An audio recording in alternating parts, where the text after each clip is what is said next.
This is the Bottom Line Sports Show with Gerald Brown and Rick Mahorn.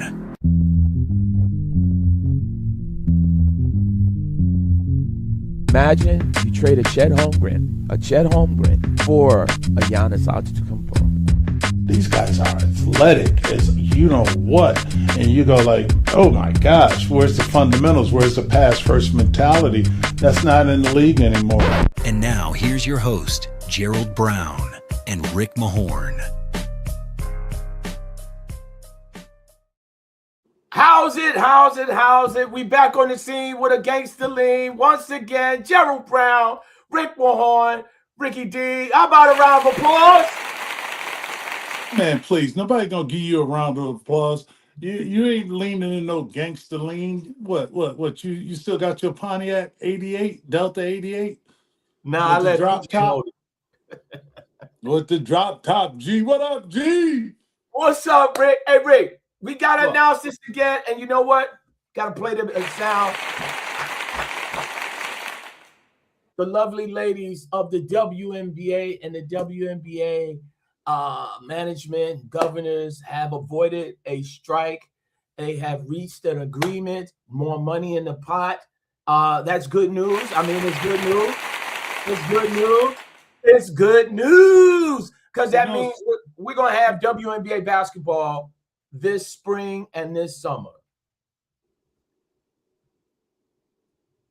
How do you feel about that? I feel great. I mean, the ladies deserve a lot. And the fact is, it's always going to be work stoppage, especially when you're union versus the laborers and things like that. Gerald, look, I'm up in Michigan, and that's what we have to worry about, between the negotiations of someone either going on strike or someone protesting something. But that's the American right. And that's where, I look at people around and they're like, oh, you should be. No, this is what we have laws for, to do the proper work that these young women and these young adults did what they needed to do, because I was on, I was in the lockout. I was I was ready to do what I had to do, as long as it helps the masses instead of trying to help individuals. Yeah. So according to sources who told ESPN Shams Charania, the salary cap will start at $7 million, which is up $1.5 million in 2025, with the Supermax starting at $1.4 million, was $249,000 in 2025. The average salary will be around $600,000, $420,000 in 2025, with the minimum salary surpassing $300,000. So it says, so the average revenue share will nearly be 20% across the length of the deal. Rick, I'll say this, and I'm going to make this plain and simple. Congratulations to the ladies. Well-deserved. Give them their money. Give them all they just do. Give them their just due. Now it's upon people to go out and support it. Because you know what, Rick? It's a lot of people that'll sit back, pay the ladies. But the way you pay the ladies and the way the ladies get paid is having people attend the games, keep eyeballs on the game, and let the sport grow. That's the only way that it's going to go ahead and continue to surpass everything that they have gotten now. It needs to be more than just Caitlin Clark, Angel Reese, and a bunch of other young ladies. They got paid. I'm happy for them. But now the people that really, really supported them need to go out to the games. Yes, and I mean, you got to figure the expansion team is supposed to be coming up here to Detroit. They're talking, another place. But the thing is, basketball is a universal sport. We find that international players are coming to play in the NBA, and you find the same thing in the ladies' game. The fact is, you're going to find foreigners that want to come play basketball and showcase their talent. They want to have a league just like the NBA. If you want to play against the best, these are the best. Let's come on in here and do work. And I tell you right now, it was a pleasure and an honor for myself as a coach to be a coach in this WNBA, to be a coach in the Big Three, to be a coach in the NBA, just to coach, to teach. And what you're right, Gerald, the fans have to get out there and support them. And also, the governor's got to make it reasonable for people to take their children, they're young ladies, these young men that are looking to try to play basketball, because when you look at basketball, it's just not a male sport. Right. It's a A global. female sport. So everybody can play the game. If you're good enough, you get your ass out there. If you ain't that good, sit your ass at home.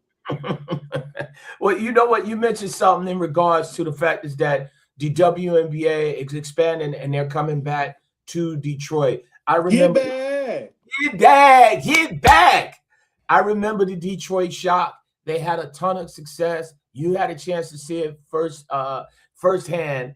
Three chips, baby. 3 chips. 3 championships. And what's interesting is that a lot of the times we look at teams like the Detroit Shock, the Houston Comets that had a ton of success early on, 4 of them things, and they kind of disappeared.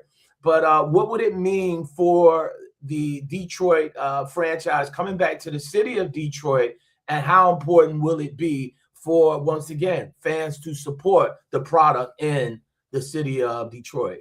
Well, let me tell you about the city of Detroit. They love their sports.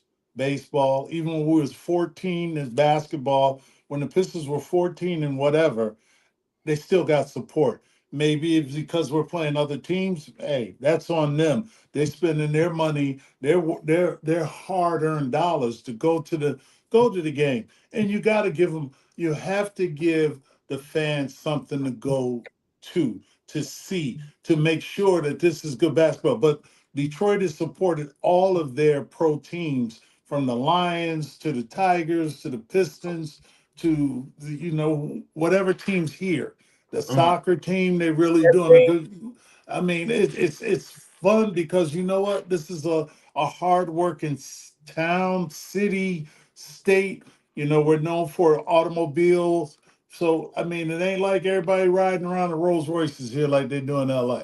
No, and don't forget the Detroit Red Wings. I don't know if you had said that. I said the Wings. I didn't say the Wings. My bad. But I look at it. I look at all the major sports that they have here, and the fact is, they've all been successful, and the fans have always came out and support Detroit products. Yeah, well, that's going to be really, really important. So, on a down note, we had the World Baseball Classic end, and you had the United States once again come up short after beating the Dominican Republic, losing to Venezuela. And congratulations that, how hard is it, Rick, to win a championship and pretty much win a championship when you pretty much kind of like it's win or else? Like there's no, it's no 7-game series. Yeah, no, it's one. See, that's what I love. That's what I love about the NC2As. It's one it's one and done. I mean, it's excitement, and it's that one game, and you go like,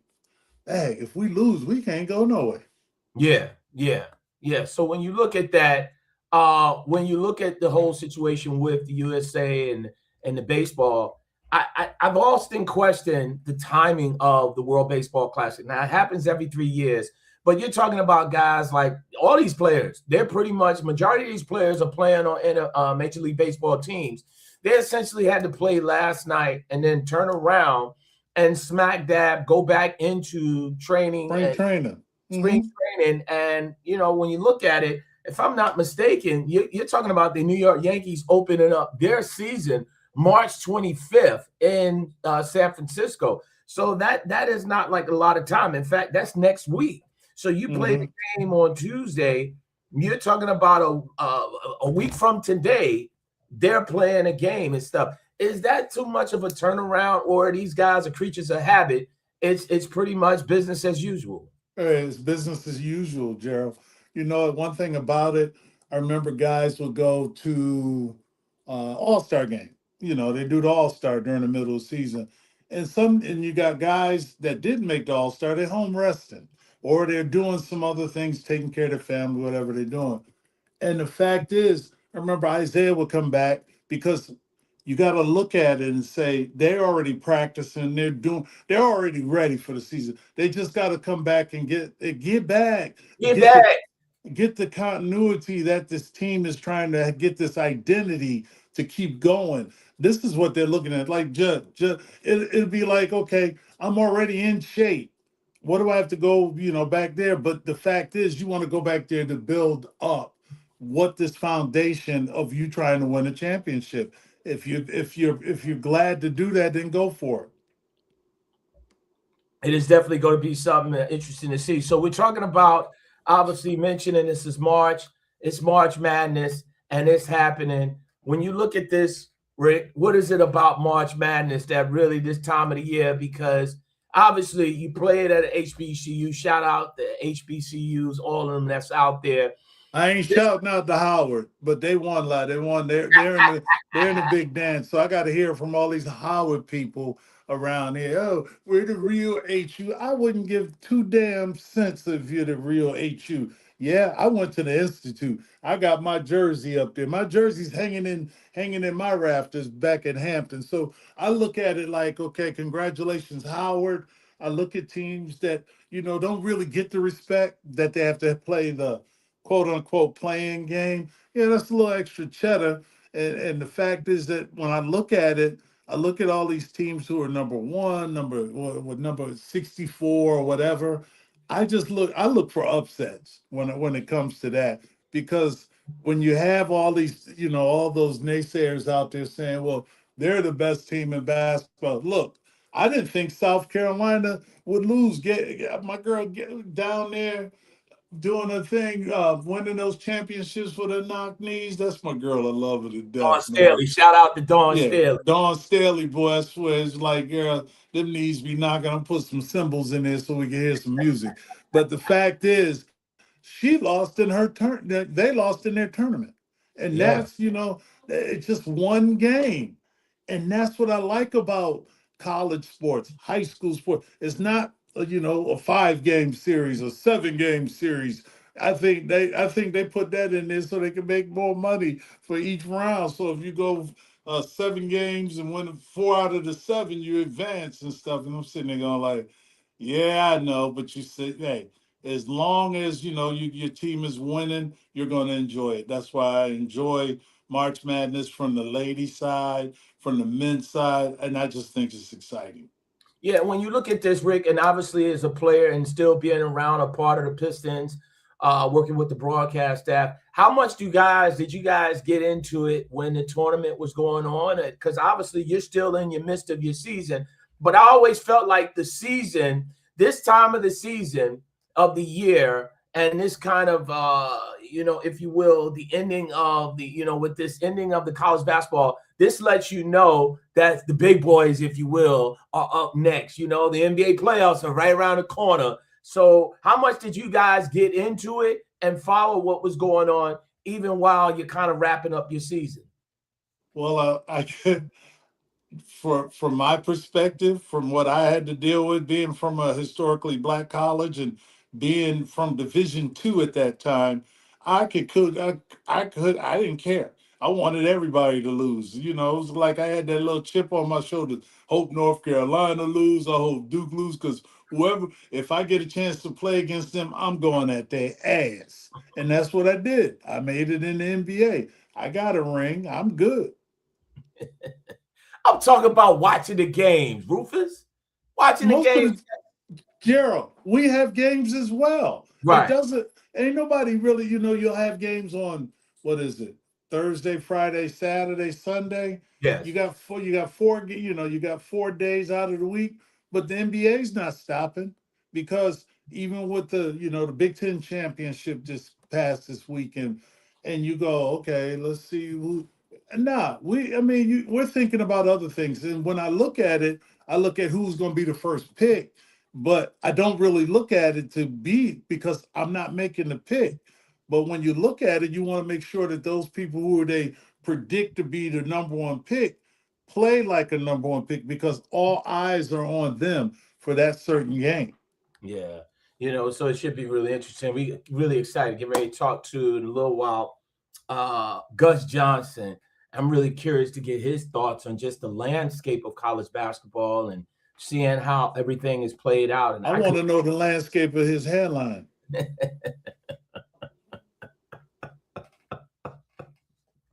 You need to stop. Why you getting on him like that, man? Why you doing that? Make sure you subscribe to the show. Make sure you subscribe and basically subscribe to the show. Keep the channel growing. We have a great time here. As we wait on Gus, I want to get into something else also. As the NBA expansion vote, You getting on your wait a minute? You getting on your soapbox right now? No, I'm not getting on the soapbox. I'm not getting on the soapbox. Right. But the NBA expansion vote is right around the corner, and clearly, this is a situation where it's that time of the year and this opportunity of, for all intents and purposes, the two franchises and cities, that have been talked about has been Seattle and Vegas. Seattle. How important do you think it is, Rick, that they really pretty much, if anything, let these two cities get these franchises? But more importantly, I say Seattle, because it seems like they've been down this road. They had a franchise, they lost it, and it just seems like you're kind of opening up an old wound if they go through this process and, God forbid, they don't get a franchise. Well, I mean, the process is there. Everybody's trying to have a team in their respective states. I mean, Vegas is entertainment. In Seattle, I felt that they should have never moved, but that sometimes when you have the governors of those particular teams, they're looking to get paid too, and they're looking not only to be vested in your city, but also to be able to move and not necessarily dictate the rules, because yeah, everybody wants a new arena, everybody wants this, everybody wants that, but those are the taxpayers that you're looking at. But then once they get to the point, well, you're not giving me anymore, they can up and move. That's why they call it a franchise. I mean, you look at back in the day, shoot, they had, before they went to New Orleans, they had a team in New Orleans, and they moved to Utah, the Jazz. So I mean, I look at Seattle moving to make it out to Oklahoma City Thunder. Shoot, I even look at it in the WNBA, where the Shock were here, the Detroit Shock were here, and they moved them to Tulsa. And then they changed the name to the Tulsa Shock, and then there's something else now. So I look at this right now and say, you have your states versus the governors of each team. And is expansion always good? It's always good to make sure someone has jobs. Come on, man. We have so many radio stations. We have so many podcasts where you can have choices. But I look at it and going like, is it a strong choice? Or is it we just gonna put a team there and charge somebody a couple of billion, and and pay the other 30 teams part of that pie. So I look at it in the television rights and all that stuff. It's a conglomerate of a lot of stuff that goes on. Does the league need expansion? I mean, we already expanded to 15 players on the roster. Then you got guys on the G League teams. We got G League teams too. But that's what I look at the NC2As, because all the scouts are scouting and knowing how this particular person is going to play on this team if they get in this situation. So I look at expansion saying, is it good? It's good to add more jobs. We talking maybe 40 more players that are able to get into an NBA. But then what does it look like on the court? That's where you look at it. Well, I mean, it's going to take some time, but I think clearly, with the city of Seattle, both of these cities from Seattle to, Las Vegas, I think that they will definitely be supported.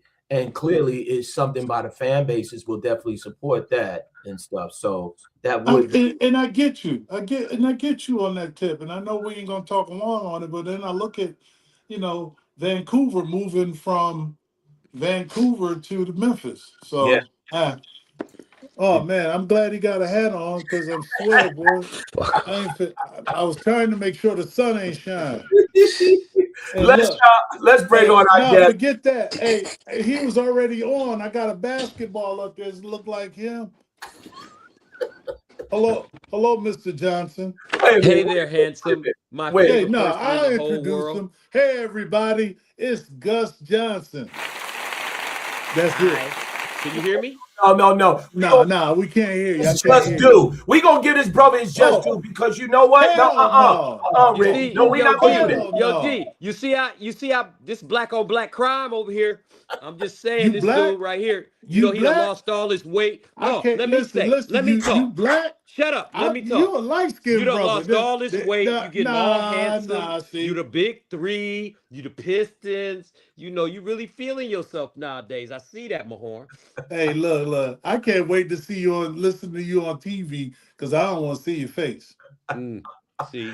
One of the best in the business, and you know what? Again, That he is. yes, he is, and one of the best in the business. Authentic. It ain't an experience. If you don't have a college basketball experience or college football experience, it's nothing like that of this gentleman right here. One of the best in the business, the legendary, iconic Mr. Gus Johnson, joining us here on the bottom Gus, line. did you ever play?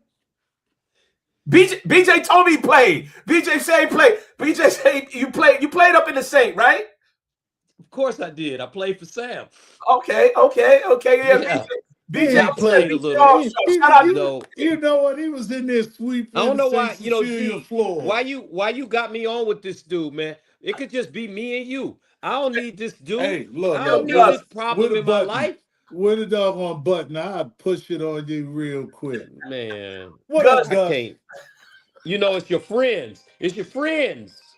You know, that's what they say. It's your friends. Hey, stop answering your phone, man. Just come on, man. You on with us. All right. Let me turn it off. Push mute. All right. You're right. Gus, what did you do to Rick? What did you do to him? I don't know. What did you do to him? Gus has been starting this shit for a long time. Gerald, man. I love him so much. Gee, I love him so much. I love him in spite of himself. I love him despite himself. I do. You are not alone. He got the biggest smile in the world, the biggest jokester, but he's the same dude that dragged Charles Oakley across the Dango scores table. I saw it with my own eyes. I seen it too. When I'm with Rick, all I gotta do is stand behind him and say, okay, knock him out, and him out. You know, and he'll do it because he love me. Oak still carry grudges now, so be careful. Oak might see Nah, me and Oak go, we too good. Man. All right. We good. Okay. Gus, first and foremost, thanks again for joining us, good brother. I gotta say, you know, in watching and preparing for this and stuff, and you know, just seeing how you do it. Talk about just obviously what made those iconic moments, because from the Gonzaga call, your partner at one time, one of the best in the business, Lynn Elmore, who should be out there still calling games.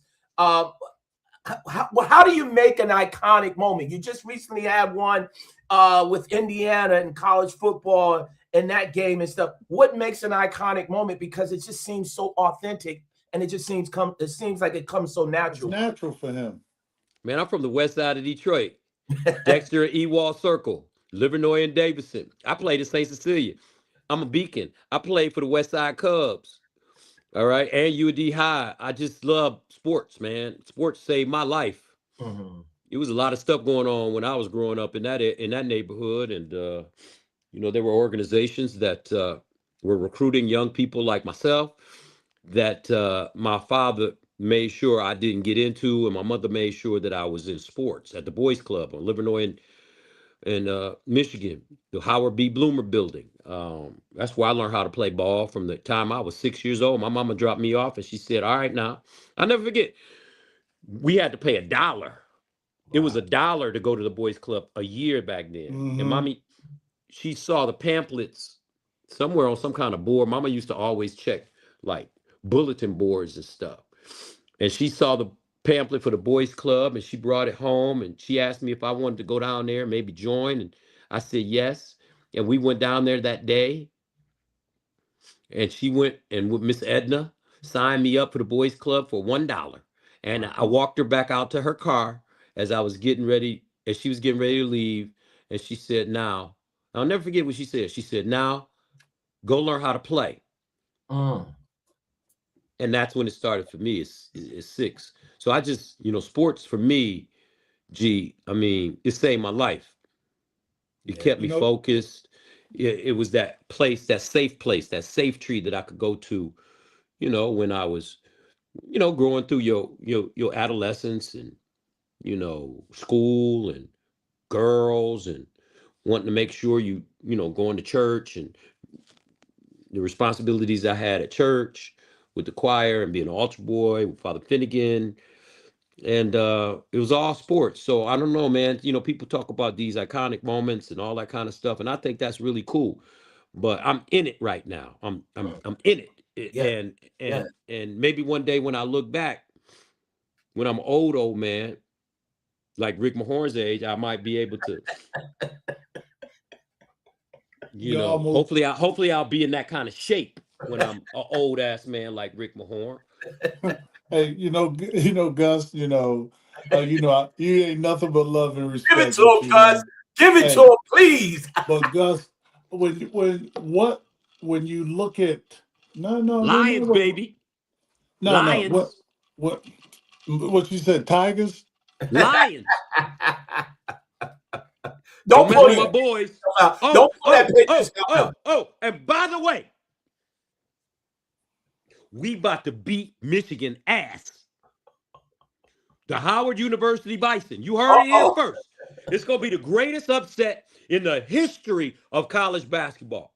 You don't even know what college won in the NC2As back in the day, do you? What? They didn't have to do the play-in, but already won. Now you're going to talk about Hampton, right? Please. Oh, please. Ask Jamal Tinsley. That's an institute. Ask him how that Hampton is an institution, meaning like St. Elizabeth, Bellevue. See, crazy people go to that school. That's where I went to school. Look at it. My hand is itching. That means I'm about to get some money. So, what you bet? You betting that you're getting the points, right? Yeah, of course I am. What are you talking about? It's 50. They playing 50, up in Buffalo. They're going to get their ass whooped. Why you got to be like that? Why you got to be like that? See, CG, this is what haters do. It's my day. Yo, y'all something else. We just won our first NCAA tournament game, and I'm on the radio with this dude right now, and he hating on me. Shout out to Kitty Blakely too, man. Shout out to Kitty Blakely getting that W. That's my man, right? Yes, indeed. That's the dude. I wasn't even finished answering asking my question. No, go ahead on both of y'all. Oh, you go ahead, man. I ain't messing with neither one. I'm blocking y'all now. Where's my dog? I gotta talk to this dude, man. Gus, when you look at St. John's, you covered. Rick, come on back, man. What's wrong with Rick? He's so sensitive. Big 6'11", sensitive ass mother. You need a tissue. Hold on. Yeah, I got a tissue. Oh yeah, I got it. I just coming off a cold. Go ahead, because you crying a little bit. No, Gus, but as growing up in Detroit, what were your, and not necessarily what was the iconic moments for you? As you said, the YMCA, the Dollar, Miss Edna, and I remember you talking about Miss Edna before, but what was it that made you want to get into television? My mother. Man, I got to tell you something. I really thought I was going to replace either Lou Whitaker or Isaiah Thomas. No, I really did. No, I really did. I wore number 11 in high school. Isaiah Thomas is he's God to me. You know what I'm saying? Mm-hmm. That's my dog. I mean, that's my idol. And Lou Whitaker. Those two. And then Barry Sanders later. But my mother, I think she had a relationship with another man in the midst of me growing up with my dad. Because I swear to God, yo, man, I'm telling you, dog. I'm telling you. Now, just think, this is between the time I was about from 8th grade all the way through high school. All I ever heard about every morning, Imagine if your mama talking to you like this every morning. Brian Gumble. Brian Gumble this. Brian Gumble that. Brian Gumble just talked to, baby, look, Brian just talked to the president of Russia. Brian just talked to, man, she talking about this dude so much. I was like, Mama, why you always throwing this dude in my face? I don't care nothing about no Brian Gumble. I'm going to play for the Tigers. I'm going to either replace Lou Whitaker or I'm going to replace Isaiah Thomas. That's what's going to happen. She said, but she had seen me play, so she knew that wasn't going to happen. She said, boy, like a mama's love, man. Like, she's right. like, boy, you better grab that microphone. You better get you an education. Go. Right. So anyway, Mom kept, really like hammering this Brian Gumble thing in. So then when it was time to apply for colleges, I thought, going to UD High, the kids were so smart, their parents were doctors and lawyers and, big shots like that. And I thought maybe that's what I needed to do. So I would apply for those kind of curriculums rather when it was time to go to college. But then Mommy had to put the check with the application. And so she had to go over the application and she would always check the box for communications, unbeknownst to me. So I was getting all this stuff. I remember getting a nice package from DePaul University in Chicago. I kind of dreamt about going there for a second. It was communications. So I got to college and the whole being a lawyer thing, it was just dreadfully boring to me. And I discovered broadcasting. And like it was really serendipitous because one day I was walking up the hill and I ran into Glenn Harris. I know y'all know Glenn. That's my mentor. So, he was a former Howard baseball player. Like me, he used to come to practice sometimes. And I was talking to him. I said, "You're a sportscaster, right?" He said, "Yeah." I said, "How you like that job?" He said, "I love it. And, it's current events and changes every day. And if you love sports and you're kind of a good talker, it could be a good thing." And he said, "It's ironic that you asked me this question on this particular day because today is my intern's last day." Bruce Spate, long time, big shot PR executive in the National Football League. So he said, "Why don't you go down to Miss Grimes and ask her about the internship and see if you can apply?" So I went down there. I just went down there. I mean, I didn't have anything to do that day. And so I just knocked on the door at WHUR and asked to speak to Miss Grimes. And the lady at the front desk told me to wait in the lobby. I didn't think she was going to come out. But then all of a sudden she came out. And she came out and she pulled me in her office. And she said, "Young man, I understand that you're interested in applying for this internship working for Glenn in the sports department." I said, "Yes, ma'am." She said, "Wow."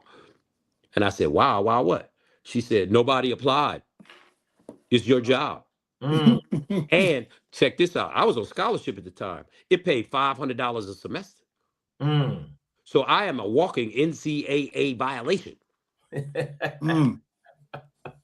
So I took the job. And then I walked out the hallway. I walked out the back door, and down the back hallway is WHBC, which is the student station. So I was just thinking, I was like, man, maybe if I get some experience on the radio, that might be better for me. So I walked down to the student radio station, knocked on the door, walked in. Chris Washington, who was the student general manager of the station, was a boy of mine. We used to, in college party together.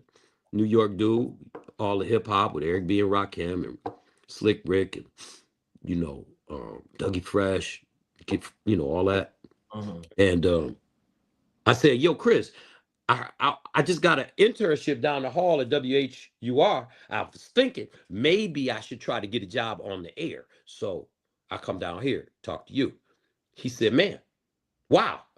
I said, "Wow, this is the second time I've heard wow in less than 8 minutes." He said, "Wow." I said, "Wow, what?" He said, "Wow, you the sports director. Congratulations." I said, "What?" He was like, "Yeah, ain't nobody want this job. It's yours." Wow. See that? Wow. See that wild stuff? Mm-hmm. So that's how it started for me, man. Right place, right time. You could say that, but no, it's all God's blessings. It's all God, leading me in the path. And I think the most important thing is to pay attention to and understand that he's speaking to you. And I was this was 1987. I'm 58 years old. I'll be 59 in August. So that's damn near, that's a long time. Um, and that's how it started for me, man. Because of Howard University, because they gave me that platform, they gave me that opportunity. Then I start calling the women's games, and that took it to a whole different level as a play-by-play announcer. I got that experience. Coach Sandra Tyler, the women's coach, who's a great champion.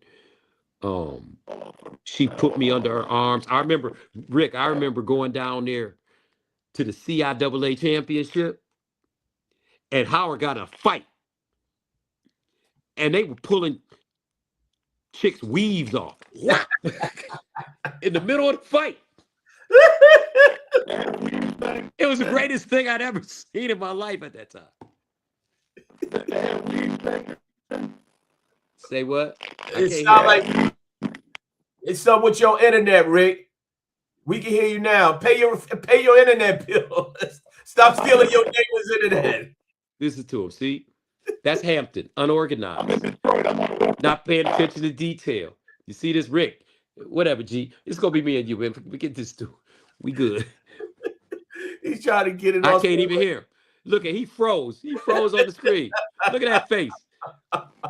That handsome face. Why you lying to him like that, Gus? Gus, don't lie to him boy. like that. That's not just my boy. That's my boy. Yo. Right, Rick? You my man? Hello? Rick. Okay.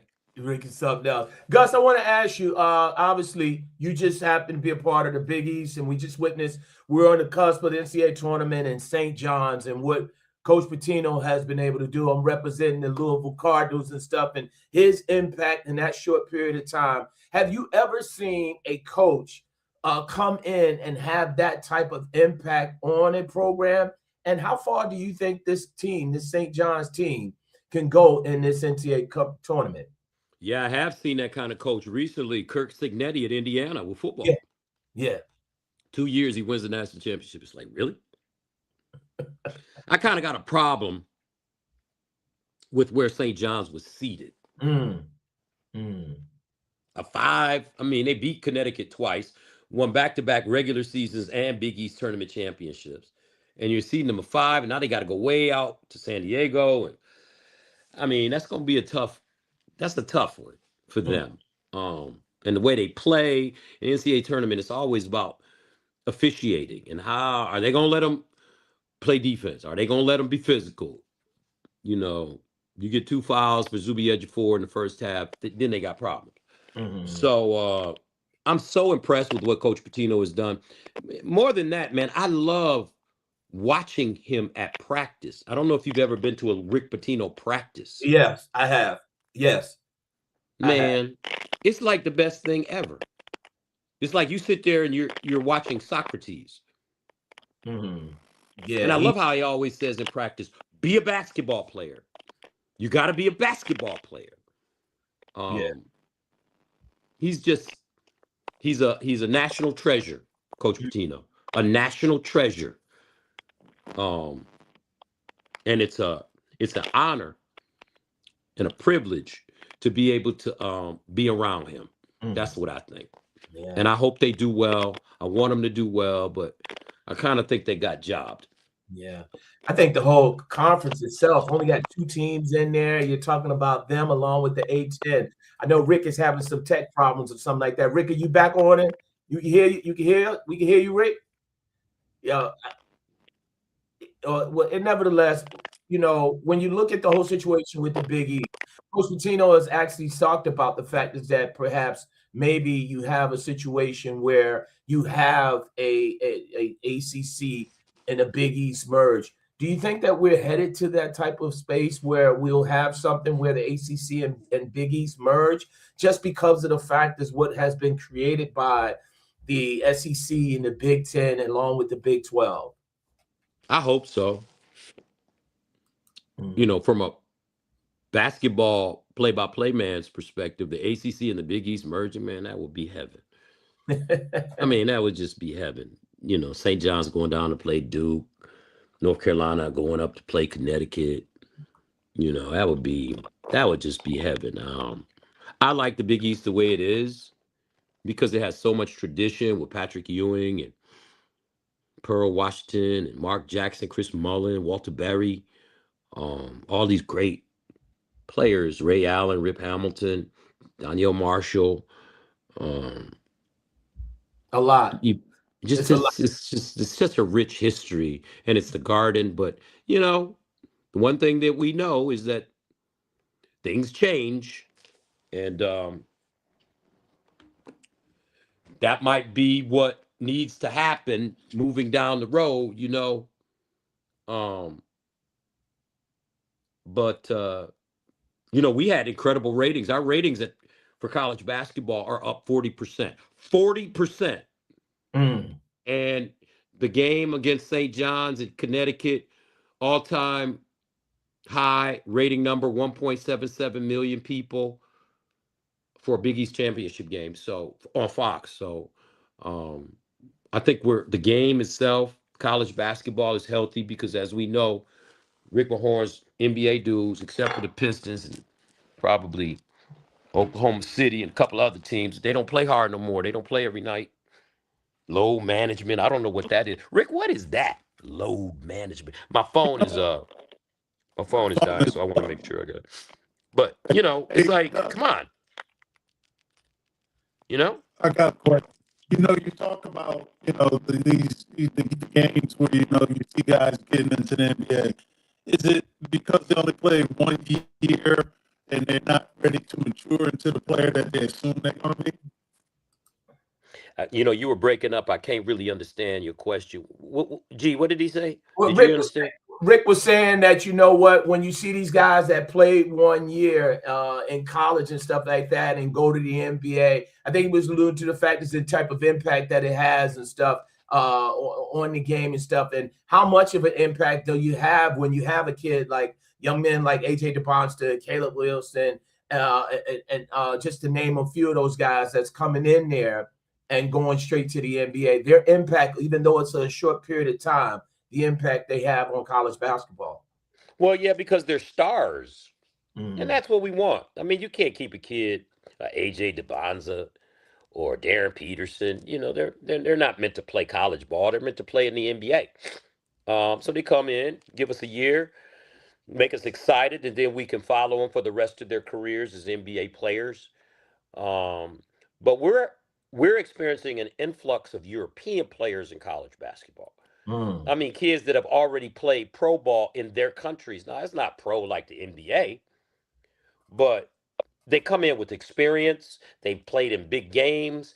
Now they're coming in to play at our universities. And it's just making and this is what Coach Pitino said, it's making the overall talent level increase. And it's just a better game to watch now. And it seems like the coaches have segued, the Izzos, the Patinos, the Selfs. They've segued away from just shooting the three all the time like they do in the NBA. Drive and kick. No, I want Rick Mahorn, who's 6'11", set some up for him so he can get close to the basket and make an easy basket. It's great for rhythm. It's great for harmony of the game. So I think that's what I'm seeing in college. And I really love it because these kids are playing hard and they're skilled and it's just wonderful. What a great feeder system for the National Basketball Association. Yeah, Rick is having some internet problems. He said he's definitely trying to figure it out and stuff. I guess when you don't pay your bill and stuff like that. That's right. You know, see, the alligator man. He can't get his arms in his He got that orange cord running from his neighbor's right. Gus, when you look at college basketball and we look at obviously this NCAA tournament and you look at SEC having 10 teams and stuff, and with the super conferences from the SEC, Big 10 and Big 12, and you look at this NCAA tournament, has it replaced those sort of Cinderella teams that we would came to know, witnessing Gonzaga, which obviously the iconic call you were part of, and witnessing the rise of a Gonzaga. Has all those Cinderellas been replaced by perhaps those 10th, 12th team that's in these power conferences? And can we expect pretty much not the sort of the Davids, if you will, slaying Goliath in this upcoming NCAA tournament? I don't know. I mean, I want to see the best teams. I like upsets. I've done a lot of upsets in my days with Cinderellas and whatnot. But I want to see North Carolina against Michigan. I want to see the big time teams with the talent. Because, you want to see an upset, but then all of a sudden when you see the upset, you're like, dang, Duke's not playing anymore. And it kind of lets you down. So I want to see the best of the best. You're going to get some upsets because, like I told you, I just told you, Howard, we about to beat Michigan in Buffalo. We will beat them. If it's a step contest, a step show, I'm sure they will. They say Howard step show. I don't know what you're talking about. I don't know what you're talking about. They would definitely beat them. No, we can beat them. We can beat them. We can beat them. Out there at all, they would beat them clearly and stuff. Rick, who y'all gonna beat? We gonna beat Michigan. Howard gonna beat from Michigan. I'm a Michigan Wolverine fan, but Howard University first. Hail the might of the blue and white.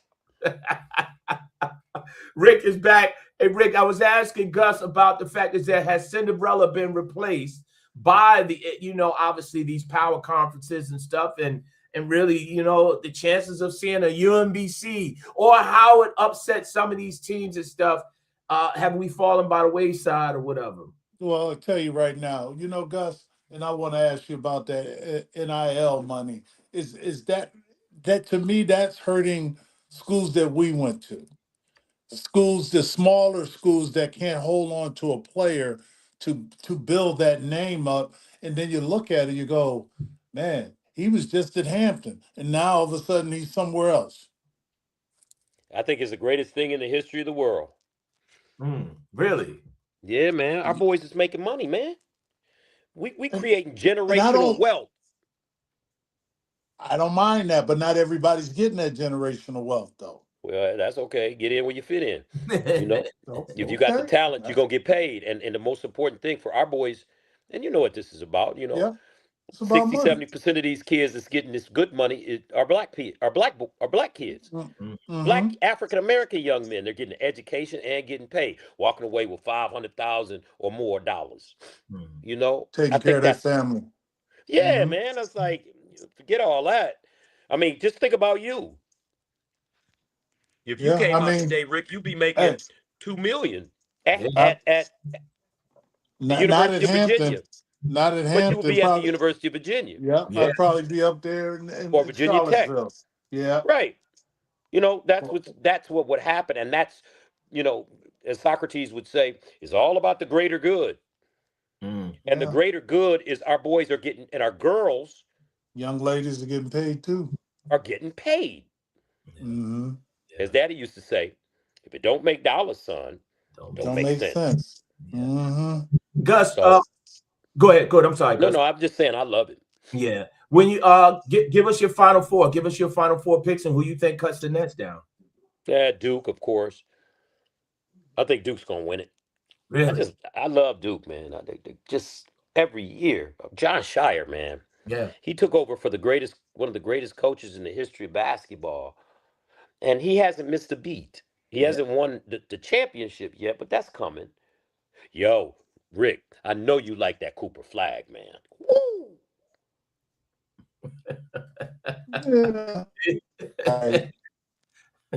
Sorry, I'm still in Detroit. I'm still in Detroit. I'm still Hampton. It is what it is. But I Duke.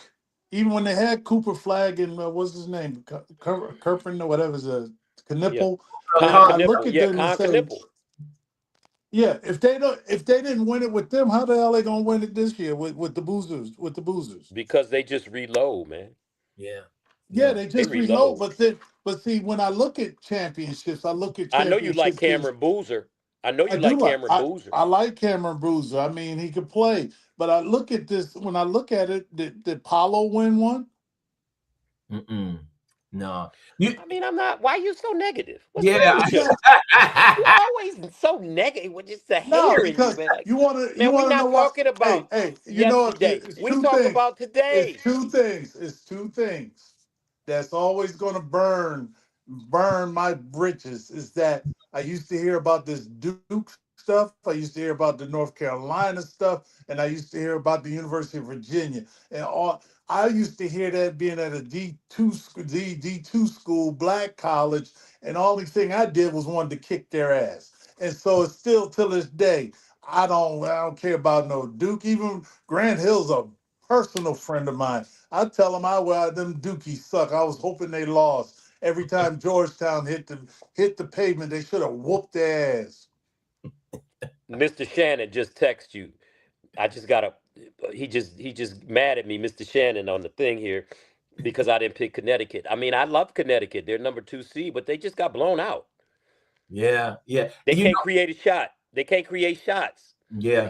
They too small. Solar Ball is 6'2". All Yeah. right. Demery is 6'1", 6'1 and a half. Um, my main man, the shooter, uh, uh, can't get open. Yeah. I know you talk about. I know exactly Uh, what you're talking I'm about. sorry, my mind just No, froze. no, that's okay. You That's know what okay. I'm saying? You know what I'm talking about. Yeah. You know. Caravan, Yeah. Alex Caravan. You know, I like the big boy inside, 6'11", but he doesn't. He's he's limited offensively because he can't really shoot a jumper. So I do like Connecticut, Mr. Shannon. But I like Duke. I like I Houston. don't. I You know know why I don't? You want to know why I don't like UConn? Because who. they ain't Why? recruit me. Now that's it. Why? I want to Oh, whoop let that their ass go, too. Richard. Richard, let I ain't that go, letting Richard. nothing go. D Let it Rose, go, hey, man. no. When a Still coach holding on tells stuff. you, We when got a Gus up coach, here. You well, acting all like this. What's listen, wrong with you? That's why your Gus internet acting going like out. me. Hey, Stop I don't stealing want to that hear it. internet. He's such Oh, a shut hater, up, man. Gerald. You got Memphis winning something. I don't know why. Hey, you know what? Penny gonna come on the show next week because you know what? He need to air it out. Let him, you know what I'm saying? Tell him why he mad, son. That's what I already Yeah, said. because He Who said, was the I'm coach telling you at why I'm mad. UConn when you were coming out of high school? Was it Don Perno or was it Calhoun? No, it was D Rowe. Mm, yeah, And when he came to visit Weaver, where I went to school at, we had all the seniors in there, and he told us, you couldn't play for me. Why the hell you even mm, come up here? So mm, every time UConn, I would play any player from UConn, I wanted to bust them in the face yeah, mm, every time. And mm, but when Calhoun was there, Calhoun was cool with me because I mm. used to go up there and play in the summertime like I would play up at Oh, the okay. Saint. We used to play Right. pickup.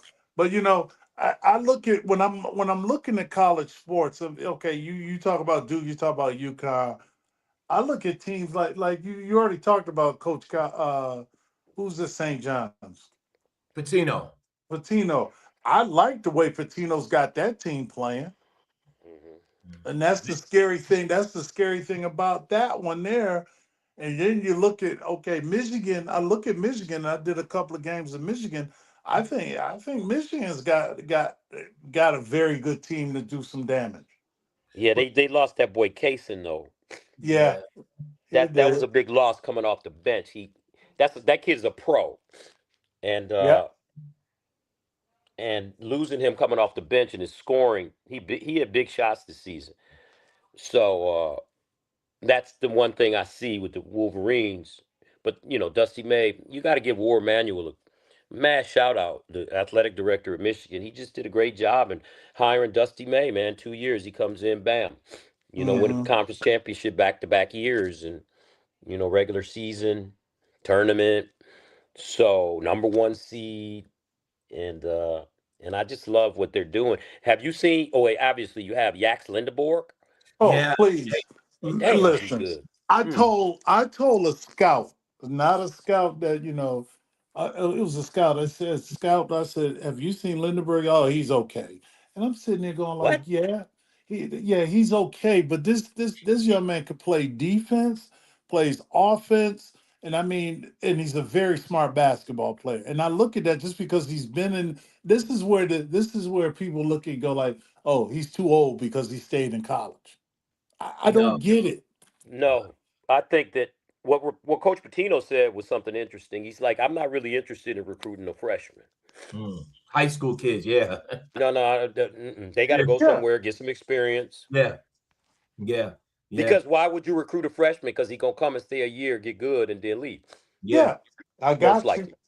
you. I Yeah. got So you. he's going in to get vets. This is professional basketball now with college basketball. It's Mhm. not NBA professional basketball, but this is pro ball. I love it. I just love it. I love it. I love it. I love it. I Do you love it. I think love it. they'll put a hard cap on all this stuff or something? No, To the just, lawyer's not gonna let that happen. well, The lawyer's not gonna let that happen. I know they had this summit up at the White House or whatnot, and even the president said, "Yeah, but this is all good." But the lawyers, once they get involved, it's Yeah. Gus, before we let you get on out of here, man, appreciate the time. So you said Duke, and I got to shout out, like you said, John Shire, because you know what? What's interesting about that is the fact is that you're right. He took over for Coach K, and it hasn't been a drop off. And they get everybody. They're that highlight game on everybody's schedule, and they continue to win. Yes, they do get a lot of help from the referees. And shout out to Ted Valentine, longtime referee and stuff like that. oh yeah, I No, can't no, believe no, I can't no, believe no, you did no, that. no, we I can show can't it believe. up. Yeah, I know. You know what? 1990 UNLV, Duke. Greg Anthony picks up the fifth foul. Ted Was that Valentine Ted? made the call. I see you dissing him. I see you, G. No, Yeah, don't do shout out that. to Don't Ted do that. Valentine. Don't do that. Yeah, I know. We got to Whatever, show him whatever. love. We got to show But the I'm brother with you. yeah, man I don't love. love show him Ted, no but I'm with you on daggone that one. love. You But get a you ref know on what? you get a ref on here with me, I'm gonna tear his ass up. Hey, man, coming on next week. He coming on Who? next week. Teddy Valentine. Teddy I'm Valentine. a hey Gus, now I can cuss his ass out without getting it technical. Right. So you said Duke. You got them cutting the nets down. Who's the three other teams you have them joining in Indianapolis? I mean, Duke. You got to think Florida. You got to think Houston. These are great teams, even though Houston's not as rugged, I don't think, as they were last year. Um, it's gonna be a sleeper team, I think. A team that's gonna get hot, like maybe Arkansas. They got that boy down at Arkansas that's supposed to be He from Detroit. He from Detroit. Of course he is. He's from Detroit. Darius. That's right. Now, when you went to the boys' club, is that when you met BJ when he was chubby and eating all them? He had a pocket full of chocolate chip cookies. No, I played against BJ in high school. Oh, you played him in high school. What was he like in high school? I mean, he was BJ Armstrong is BJ Armstrong. That dude was bad, man. You know, he had 20. I guarded him. Yeah. You know, I had 14. I fouled out. We were at Brother Rice. It's funny, Rick, like the things you remember, right? I know my little career is just a little high school thing, but I still remember it. And it was an honor to play against him. He was what I remember was BJ was just herky jerky. He couldn't drive around me, but he could get me in the air and cause me all kind of problems. And if I got caught late on the screen, he knocking down a 17-foot jump shot. So he made free throws. So he must have been, 8 of 11 from the free throw line that day for his 20. So I have so much respect for him. He's my friend, BJ. And welcome to the club. He our friend too. He family. He and Scott Perry. Scott Perry is like my older brother. Shout out to Scott too. Definitely good people. He took my wife, Kim Cunningham. She was supposed to be my wife. Kim Cunningham, when I was a baby, she was in the 7th grade. And Scott Perry showed up at church every Sunday. I had never got a chance to just slide next to her and have a conversation because this brown noser was at church every Sunday. And it was the early mass. Kim Cunningham. He took Kim Cunningham. He took her from me, man. Oh, I have in my house, I want you guys to see this. Can you see that? Yeah. That's Mr. Cunningham, her father, drew that. I mean, painted that in the dome at St. Cecilia. Wow. That's in the dome right there. And I had that made, and that's the thing, and that's not Jesus, that's God. All right, that ain't Jesus, that's God. So I've had that in my life, my whole life. So that still burns you. What Scott did, took your woman. Yeah, man. Sometimes you get beat out, bro. You know, I got beat out of that one. No, that's all right, man. There you go. We couldn't hear you, Rick. I love you, man. Gus, You know I love you, man. Appreciate you, man. Gee, thanks for having me on your show, man. I enjoyed this. Hey, Anytime, okay? Man, appreciate you. Love and respect. All the best. One of the best in now. business, Gus Johnson joining us here. Yeah, right. Hey, it was great to have Gus on, man. What? Can you hear me? I can hear you now. Okay, so it wasn't all that static? It was at time. It was. Yeah, now see right now, my phone ain't got no static. It's Gus. I told you, light-skinned brothers be bringing that stuff with them. Tell them I said it. My phone ain't making none of. I'm up here changing from my iPad to my iPad, and all I heard was static. Now I don't hear the static. Why you had that? Hey, why you trying to look Joe Cool? Even Joe Cool over there, because was on chilling and stuff like that, man. But definitely one of the best in the business, man. Oh, he is. He's one of the best. Well, you go ahead and do your thing, man. I got a bedtime at 8:02. Hey, it's about the end of the show. That about wraps it up. Hey, listen, March Madness is here. We're going to have our picks. Stay tuned, because you never know who might be in the mix. For Rick Mahorn, I'm Gerald Brown. What do we say, Rick? Hey.